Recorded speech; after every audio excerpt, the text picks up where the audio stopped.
Hola, mi nombre es Reyman Rodríguez y mi compañero José Daniel de la sección 304F, estudiantes del UTEPAC de enfermería.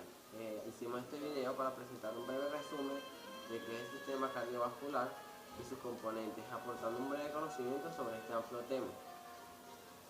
El aparato circulatorio, el sistema circulatorio, es la estructura anatómica compuesta por el sistema cardiovascular que conduce y hace circular la sangre. En este tipo de sistema circulatorio, la sangre viaja por el interior de una red de vasos sanguíneos sin salir de ellos. Y el sistema circulatorio abierto, en este tipo de sistema circulatorio, la sangre no está siempre contenida en una red de vasos sanguíneos. La sangre bombeada por el corazón viaja a través de los vasos sanguíneos e irriga directamente las células, regresando luego por los distintos mecanismos. ¿Qué es la sangre? Pues la sangre es un tejido líquido que recorre el organismo a través de los vasos sanguíneos, transportando células y todos los elementos necesarios para realizar sus funciones vitales. Como todos lo sabemos, en el organismo la sangre cumple múltiples funciones necesarias para la vida, como la defensa ante infecciones, los intercambios gaseosos y la distribución de nutrientes. Para cumplir con todas estas funciones, cuenta con diferentes tipos de células suspendidas en el plasma. Todas las células que componen la sangre se fabrican en la médula ósea. Estas se encuentran en el tejido esponjoso de los huesos planos, como son el cráneo, las vértebras, el esternón y las crestas ilíacas, y en los canales medulares de los huesos largos, como son el fémur y el húmero. La sangre es un tejido renovable del cuerpo humano. Esto quiere decir que se fabrica en la médula ósea durante toda la vida. Las células sanguíneas, ya que tienen un tiempo limitado de vida, estas se fabrican ahí. La sangre está compuesta, como todo tejido, por componentes extracelulares, que son la matriz, y unas fracciones tisulares que vienen representadas por elementos formes, también llamados elementos figurados, que son los elementos semisólidos, es decir, la mitad líquida y mitad sólida, y particulados. Y el plasma sanguíneo es un fluido translúcido y amarillento que representa la matriz extracelular líquida en la que está suspendido los elementos formes. Este representa un medio isotónico para las células sanguíneas, los cuales sobreviven en un medio que esté al 0,9 de concentración, como la solución salina, para proporcionar un ejemplo. Los elementos formes constituyen alrededor del 45% de la sangre. Tal magnitud porcentual se conoce con el nombre de hematocrito, o fracción celular, adscribible casi en totalidad a la masa eritrocitaria. El otro 55% está representado por el plasma sanguíneo, o la fracción acelular. Los elementos formes de la sangre son variables en tamaño, estructura y función, y se agrupan en las células sanguíneas, que son los glóbulos blancos o leucocitos, células que están de paso por la sangre para cumplir su función en otros tejidos, y los derivados celulares, que no son células estrictamente, sino fragmentos celulares. Están representados por los eritrocitos y las plaquetas. Son los únicos componentes sanguíneos que cumplen su función estrictamente dentro del espacio vascular. La sangre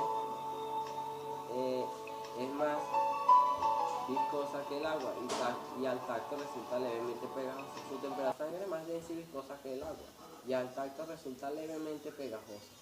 Su temperatura es de 38 grados, alrededor de 1 grado por encima de la temperatura oral o rectal, y posee un pH ligeramente alcalino, cuyo valor se encuentra entre 7.35 y 7.45. pH constituye aproximadamente el 20% del líquido extracelular y alcanza el 8% de la masa corporal total. El volumen sanguíneo es de entre 5 y 6 litros en un hombre adulto, y pasa por el interior de una red de vasos sanguíneos sin salir de ellos. Y el sistema circulatorio abierto, en este tipo de sistema circulatorio, la sangre no está siempre contenida en una red de vasos sanguíneos. La sangre bombeada por el corazón viaja a través de los vasos sanguíneos e irriga directamente las células, regresando luego por los distintos mecanismos. ¿Qué es la sangre? Pues la sangre es un tejido líquido que recorre el organismo a través de los vasos sanguíneos, transportando células y todos los elementos necesarios para realizar sus funciones vitales. Como todos lo sabemos, en el organismo la sangre cumple múltiples funciones necesarias para la vida, como la defensa ante infecciones, los intercambios gaseosos y la distribución de nutrientes. Para cumplir con todas estas funciones, cuenta con diferentes tipos de células suspendidas en el plasma. Todas las células que componen la sangre se fabrican en la médula ósea. Estas se encuentran en el tejido esponjoso de los huesos planos, como son el cráneo, las vértebras, el esternón y las crestas ilíacas, y en los canales medulares de los huesos largos, como son el fémur y el húmero. La sangre es un tejido renovable del cuerpo humano. Esto quiere decir que se fabrica en la médula ósea durante toda la vida. Las células sanguíneas, ya que tienen un tiempo limitado de vida, estas se fabrican ahí. La sangre está compuesta, como todo tejido, por componentes extracelulares, que son la matriz, y unas fracciones tisulares que vienen representadas por elementos formes, también llamados elementos figurados, que son los elementos semisólidos, es decir, la mitad líquido y mitad sólido, y particulados. El plasma sanguíneo es un fluido translúcido y amarillento que representa la matriz extracelular líquida en la que están suspendidos los elementos fórmicos. Este representa un medio isotónico para las células sanguíneas, los cuales sobreviven en un medio que esté al 0,9 de concentración como la solución salina, para proporcionar un ejemplo. Los elementos formes constituyen alrededor del 45% de la sangre. Tal magnitud porcentual se conoce con el nombre de hematocrito, o fracción celular, adscribible casi en totalidad a la masa eritrocitaria. El otro 55% está representado por el plasma sanguíneo, o la fracción acelular. Los elementos formes de la sangre son variables en tamaño, estructura y función, y se agrupan en las células sanguíneas, que son los glóbulos blancos o leucocitos, células que están de paso por la sangre para cumplir su función en otros tejidos, y los derivados celulares, que no son células estrictamente, sino fragmentos celulares. Están representados por los eritrocitos y las plaquetas. Son los únicos componentes sanguíneos que cumplen su función estrictamente dentro del espacio vascular. La sangre es más viscosa que el agua y al tacto resulta levemente pegajosa. Su temperatura es de 38. Características físicas de la sangre. La sangre es más densa y viscosa que el agua y al tacto resulta levemente pegajosa.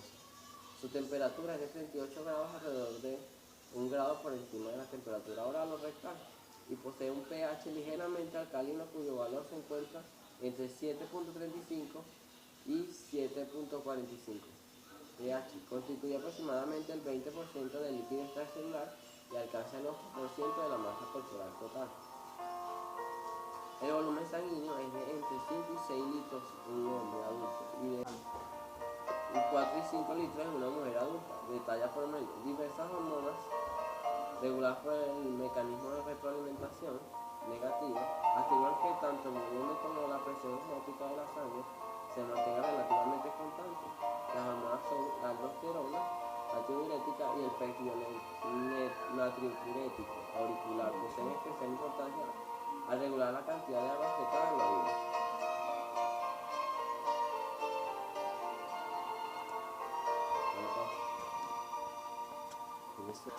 La sangre suele tener un pH entre 7.35 y 7.44, como ya se dijo. Sus variaciones más allá de esos valores son condiciones que deben corregirse pronto, como la alcalosis cuando el pH es demasiado básico y la acidosis cuando el pH es demasiado ácido. Los valores de pH compatibles con la vida que requieren una corrección inminente son de 6.8 o 8. Anatomía de los vasos sanguíneos. Los vasos sanguíneos funcionan como conductos por los cuales pasa la sangre enviada por el corazón. Los vasos sanguíneos pueden clasificarse en arterias. Las arterias por definición son aquellos vasos sanguíneos que salen del corazón y llevan la sangre a los distintos órganos del cuerpo. Todas las arterias, excepto la pulmonar y sus ramificaciones, llevan sangre oxigenada. Las arterias pequeñas se conocen como arteriolas, que vuelven a ramificarse en capilares, y esto al unirse nuevamente forman las venas. Las paredes de las arterias son muy elásticas cónicas y está formada por tres capas, como la capa o túnica íntima, que es la más interna, la capa o túnica media y la intermedia. Las venas son vasos sanguíneos mayores que las arterias y corren superficialmente a las fascias o tejido conjuntivo que recubre los músculos como las venas superficiales y acompañan a las arterias, dos por cada arteria. Como venas profundas, su circulación se debe a la presión de la sangre que fluye de los capilares, a la contracción de los músculos y del cierre de las válvulas. Forman dos sistemas de vasos, los de la circulación pulmonar y los de la circulación general. Las venas pulmonares llevan sangre oxigenada de los pulmones al atrio izquierdo. Los capilares son vasos sanguíneos que surgen como pequeñas ramificaciones de las arterias y a lo largo de todo el cuerpo y cerca de la superficie de la piel. Llevan nutrientes y oxígeno a las células y traen de estas productos de desecho. Al reunirse nuevamente, forman más huesos conocidos como vénulas que al unirse luego forman las venas. Daniel, para empezar los puntos que faltaban por continuar de mi compañero, vamos a comenzar con el sistema cardiovascular, que es el que se encarga del transporte de sangre oxigenada hacia todas las partes del cuerpo, que tiene correlación trabaja en correlación con el sistema respiratorio, y de las sustancias de desecho hacia el hígado y los riñones para ser liberadas del organismo. Es como se puede ver, un sistema que nutre a las células y tejidos y purifica el cuerpo. Es un sistema que está constituido por tres elementos: el corazón, el vaso sanguíneo y la sangre. A continuación, conocemos sus partes. El corazón, órgano que bombea la sangre haciéndola circular a través de los vasos sanguíneos.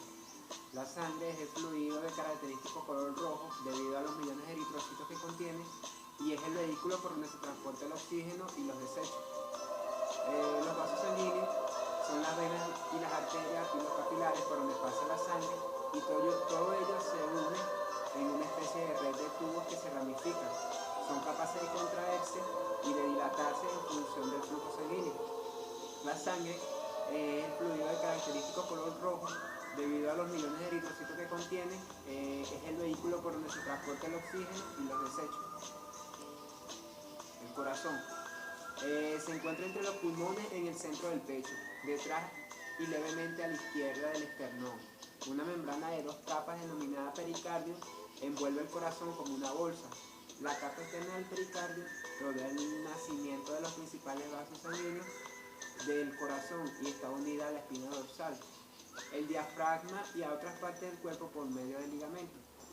La capa interna del pericardio está unida al músculo cardíaco. Una capa de líquido separa las dos capas de la membrana, permitiendo que el corazón se mueva al latir a la vez que permanece unido al cuerpo. El corazón tiene cuatro cavidades. Las cavidades superiores se denominan aurícula izquierda y aurícula derecha, y las cavidades inferiores se denominan ventrículo izquierdo y ventrículo derecho. Una pared muscular denominada tabique separa las aurículas izquierda y derecha y los ventrículos izquierdo y derecho. El ventrículo izquierdo es la cavidad más grande y fuerte del corazón. Las paredes del ventrículo izquierdo tienen un grosor de solo media pulgada, poco más de 1 centímetro, pero tienen la fuerza suficiente para impeler la sangre a través de la válvula aórtica hacia el resto del cuerpo. Se entiende por circulación coronaria el entramado circulatorio que permite al corazón recibir sangre de su propio aparato vascular. La aorta se divide en dos vasos sanguíneos, la arteria coronaria izquierda y la arteria coronaria derecha. Estas arterias principales se van a subdividir para formar arterias más pequeñas que suministrarán al corazón sangre rica en oxígeno. Así, la arteria coronaria izquierda se divide en la arteria descendente anterior y la arteria circunfleja. Por su parte, la arteria coronaria derecha se divide en la arteria descendente posterior derecha y la arteria marginal aguda. En el origen de la arteria descendente posterior nacen las ramas que irrigan el nódulo auroventricular. Las arterias coronarias se dividen en arterias epicárdicas y arterias intramiocárdicas, las cuales son fundamentales en la regulación del flujo coronario. El término infarto agudo de miocardio, agudo significa súbito, y mio, músculo, y cardio, corazón. Frecuentemente abreviado como IAM o IMA y conocido en el lenguaje coloquial como ataque al corazón o ataque cardíaco o infarto. Refleja la muerte de células cardíacas provocada por la isquemia resultante del equilibrio entre la demanda y el aporte de riesgo sanguíneo por la circulación coronaria. Para la fisiopatología del infarto de miocardio implica todo el proceso de lo que causa un infarto de miocardio y la forma en la que finalmente sucede. Como se menciona anteriormente, el factor etiológico más común que es responsable de un infarto de miocardio es la presencia de una placa aterosclerótica en la región de la arteria coronaria. La placa en las arterias ateroscleróticas en la región de las arterias coronarias existe la presencia de un bloqueo en forma de un tapón de colesterol, lípidos y plaquetas entre otras células y forma el desarrollo real de una placa lo suficientemente grande como para causar síntomas de arteriosclerosis como se transforma en un transcurso de años, aunque puede haber cierta cantidad de erosión de la placa debido a la acción metaloproteasa que conduce a un adelgazamiento de la placa. El espesor puede todavía ser lo suficientemente grande como para dar lugar a una obstrucción. Esto conduce a la interrupción en el flujo de la sangre de las arterias coronarias en las células del músculo miocardio.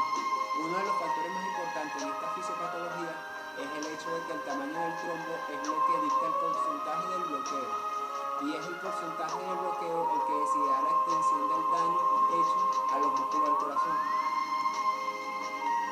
Para el diagnóstico médico se trata de un análisis de sangre que mide los niveles de enzimas del músculo cardíaco, permitiendo el diagnóstico del infarto agudo cuando, debido por ejemplo a la presencia de un trombo en una arteria coronaria, las células cardíacas no son irrigadas correctamente.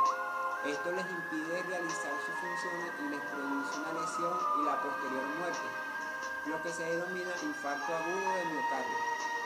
Para diagnosticar y realizar el seguimiento del infarto al miocardio existen diversos protocolos. Como normal general, se diagnostica y se detecta dolor a nivel del corazón o alteraciones en el electrocardiograma, y además se produce una elevación de las enzimas cardíacas en sangre como consecuencia de la ruptura celular, y estas enzimas no aumentan. La lesión puede ser considerablemente irreversible. Principales zonas de dolor en el pecho miocardio. Rojo oscuro, la zona más frecuente; rojo claro, otras posibles regiones. Vista posterior de las principales zonas de dolor de pecho en un infarto de miocardio. Rojo oscuro, la zona más frecuente; rojo claro, otras posibles regiones. Aproximadamente la mitad de los pacientes con infarto presentan síntomas de advertencia antes del incidente. La aparición de los síntomas de un infarto de miocardio ocurre, por lo general, de manera gradual en el transcurso de varios minutos y rara vez ocurre de manera instantánea. Cualquier número de síntomas compatibles con una repentina interrupción del flujo sanguíneo al corazón se agrupan dentro del síndrome coronario agudo. Para el dolor torácico repentino es el síntoma más frecuente de un infarto. Por lo general es prolongado y se percibe con una presión intensa. La dificultad respiratoria presenta la disnea o dificultad para respirar. Ocurre cuando el daño del corazón reduce el gasto cardíaco del ventrículo izquierdo, causando insuficiencia ventricular izquierda y como consecuencia edema pulmonar. Signos graves. Los signos graves incluyen la pérdida de conocimiento debido a una inadecuada perfusión cerebral, shock cardiogénico e incluso muerte súbita, por lo general debido a una fibrilación ventricular. El tratamiento. Un ataque al corazón es una emergencia médica, por lo que demanda atención inmediata. El objetivo principal en la fase aguda es salvar la mayor cantidad posible de miocardio y prevenir complicaciones adicionales. A medida que pasa el tiempo, el riesgo de daño al músculo cardíaco aumenta, por lo que cualquier tiempo que se pierda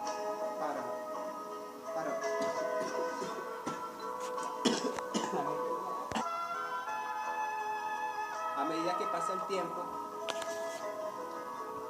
el riesgo de daño al músculo cardíaco aumenta, por lo que cualquier tiempo que se pierda es tejido que igualmente se ha perdido. Al experimentar síntomas de un infarto, es preferible pedir ayuda y buscar atención médica. No es recomendable intentar conducirse uno mismo hasta un hospital. El pronóstico. Si el área de un infarto es pequeña y no compromete al sistema bioeléctrico que controla los latidos del corazón, las probabilidades de sobrevivir a un infarto son altas. Sin embargo, 1 de cada 3 personas que sufren un infarto mueren antes de poder recibir atención médica, que es lo que se le denomina muerte súbita. Hace muy pocos años las estadísticas eran aún peores, un fallecimiento precoz por cada 2 infartos, y las mejoras de esta expectativa están ligadas a los avances en resucitación cardiopulmonar, RCP, en pruebas diagnósticas especiales y en atención urgente, incluyendo ambulancias medicalizadas y unidades coronarias. Y ya con esto le damos fin a nuestra presentación. Espero que haya sido de su agrado y le haya brindado un poco de información sobre lo que es el sistema circulatorio y sus componentes.